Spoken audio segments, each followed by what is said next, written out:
Hello students, welcome back to the new session of learning. This video is a continuation of the last video where we had discussed about the objectives of management. First objective was, who can tell me? First objective was organizational objectives. Second is social objectives. And third is personal objectives. In today's video, we are going to discuss about the social objectives. Social objectives आप क्या बोल सकते हैं social objectives के बारे में? ये है कि कोई भी एक बिजनेस सोसाइटी में ऑपरेट करता है, सोसाइटी में ग्रो करता है, सोसाइटी में ही एक्सपेंड करता है. उनके जितने भी रेवेन्यू आते हैं सब सोसाइटी से आते हैं. तो इन द अदर हैंड आप ये बोल सकते हैं कि बिजनेस का भी रिस्पॉन्सिबिलिटी बनता है कि वो भी क्या करे, सोसाइटी को डेवलप करे. तो सोशल ऑब्जेक्टिव्स में यही है कि बिजनेस कैसे सोसाइटी को डेवलप कर सकता है. लाइक वो वीकर सेक्शन ऑफ सोसाइटी को क्या कर सकता है, एम्प्लॉयमेंट अपॉर्चुनिटी प्रोवाइड कर सकता है. देन और क्या कर सकता है, reasonable quality of goods, reasonable price में गुड्स बेचेगा, विद अ गुड क्वालिटी होनी चाहिए. और अगर मान लीजिए कोई बिजनेस बहुत ज़्यादा ग्रो कर गया है, बहुत अच्छी बिजनेस है, लाइक HEC इन इंडिया, तो आप HEC इन रांची तो जैसे HEC कैसे प्रोवाइड कर रही है स्कूल्स, हॉस्पिटल्स, तो आप सोसाइटी के लिए बिजनेस क्या कर सकती है कि स्कूल्स, हॉस्पिटल्स या फिर अपने एम्प्लॉयज़ के लिए भी स्कूल्स, हॉस्पिटल्स प्रोवाइड कर सकती है. तो इस तरह से वो सोसाइटी को क्या करेगी, डेवलप करेगी, क्योंकि उसके एक ऑब्जेक्टिव होना चाहिए सोसाइटी को डेवलप करने का, क्योंकि वो क्या करते हैं, सोसाइटी में ही ग्रो करते हैं, एक्सपेंड करते हैं और in the long run society में ही उनको सस्टेन करना है. हमारा दूसरा ऑब्जेक्टिव है पर्सनल ऑब्जेक्टिव्स. मतलब पर्सनली कैसे मैनेजमेंट क्या करते हैं, किसी भी इंसान को, किसी भी इंडिविजुअल को पर्सनली कैसे उनका ऑब्जेक्टिव, पर्सनल ऑब्जेक्टिव क्या क्या हो सकता है. एक बिजनेस या फिर एक ऑर्गेनाइजेशन अपने एम्प्लॉय को अच्छी सैलरी दे, अच्छी good working and healthy working conditions they.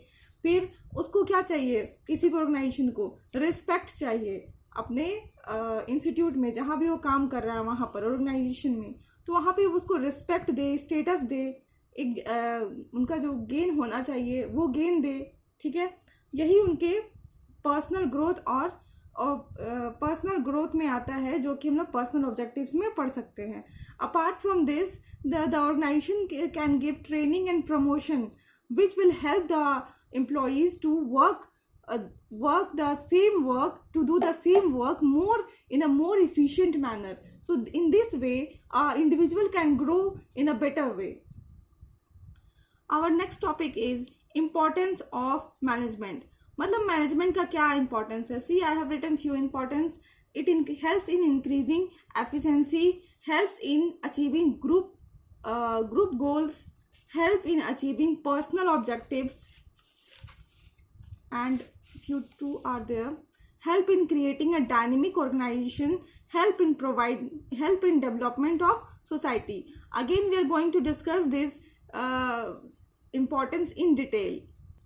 So now we are discussing the each and every topic in detail. First is management helps in achieving group goals. First I am reading it so that you can make notes.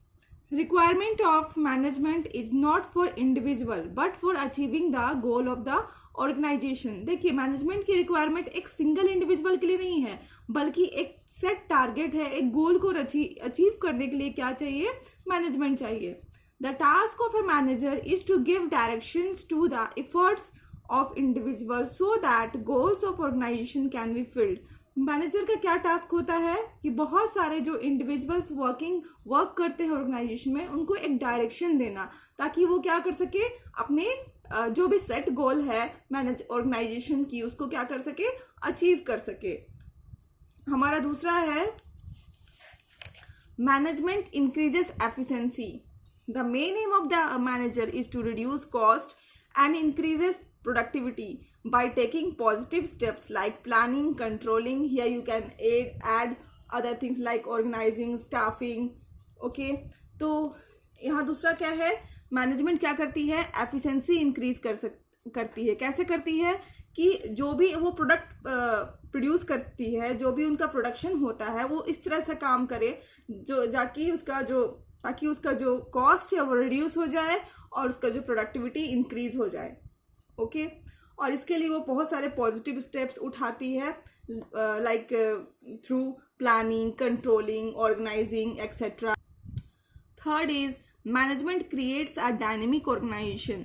All organization function in an environment which is constantly changing. देखिए जो भी business है society में, अब society तो continuously change होती जा रही है, तो जो भी ऑर्गेनाइजेशन ऑपरेट करती है उसका एनवायरनमेंट कॉन्स्टेंटली चेंज हो रहा है.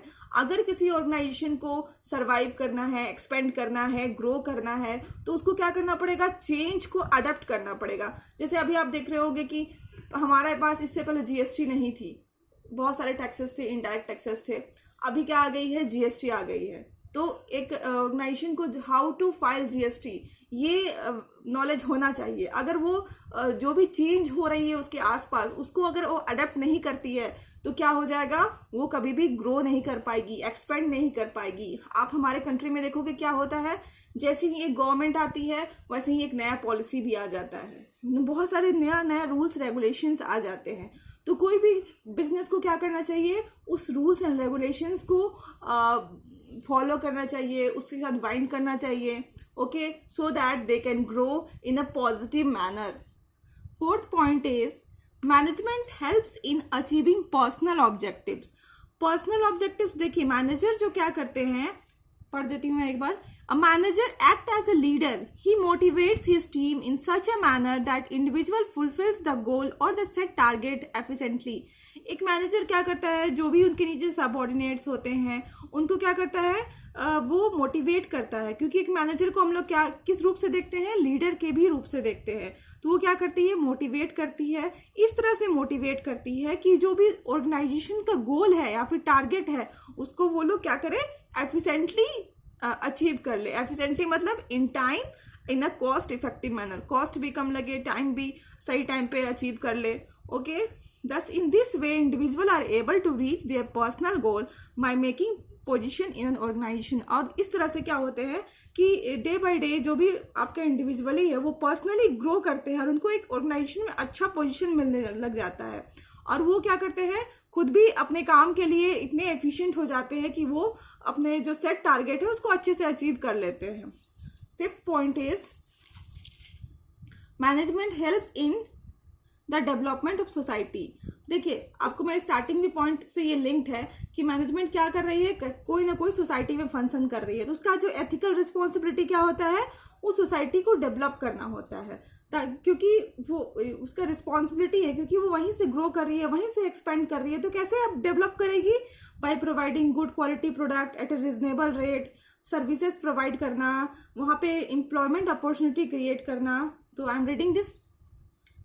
Management functions in society so also responsible for its development as ethical responsibility by providing good quality product and services, creating employment opportunity, etc.